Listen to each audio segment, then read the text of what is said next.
இப்படி பெண்ணுரிமை பேசுறதுக்கு பெரியாருக்கெல்லாம் தகுதியே கிடையாது, தலைவர் பிரபாகரனுக்கு மட்டும்தான் அர்ஹதை இருக்குதா? ஓகே சீமான், ஓ வழிக்கே வரேன்டா. என்னோட கேஸில் உன்னை வலசரவாக்கம் ஸ்டேஷனுக்கு வர வச்சுருந்தாங்க இல்லையா? நீ கூட உன் பொண்டாட்டி கூட வந்திருந்தீங்க.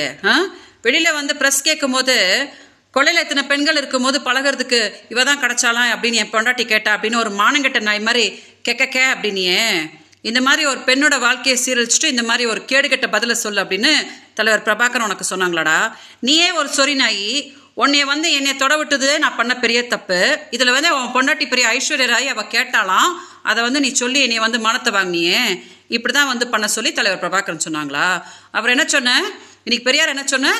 நான் இருக்கும்போது என் பொண்டாட்டி இன்னொருத்தி கூட போகிறதோ தப்பு இல்லை அப்படின்னு பெரியார் சொன்னா அப்படின்னா, நீ தலைவர் பிரபாகரோட பையனா, உன் பொண்டாட்டி மருமக தானடா? நீங்கள் ரெண்டு பேரும் என்ன கேடுகட்ட வேலையாடா பண்ணிட்டு இருக்கிறீங்க? உன் பொண்டாட்டி என்னடா சொல்லிட்டு இருக்கா? நீ விஜயலட்சுமியை தவிர கொள்ளையில் எத்தனையோ பெண்கள் இருக்காங்க, அவங்க கூட போய் பழகு அப்படின்னு தானடா அவ சொல்லிட்டு இருக்கிறா.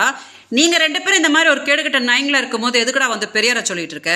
சீமான், என்னமோ சொடக்க போட்டு கூப்பிட்டு இருந்தியே, நான் ஒருத்தி போதுண்டா உனக்கு.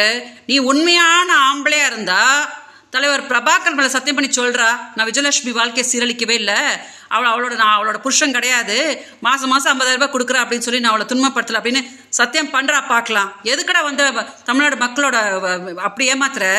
ஒன்னால பாதிக்கப்பட்டு நான் தான் பெங்களூர் இப்படி கதறிட்டு கிடக்கிறேன்னு நீ நல்லாவே இருக்க மாட்டடா. தமிழ்நாடு மக்கள் ஒரு நாள் நீ செருப்பு கழட்டுன்னு அடி நடிக்க போகிறாங்கடா, அப்போதான் நீ அடங்க போகிற.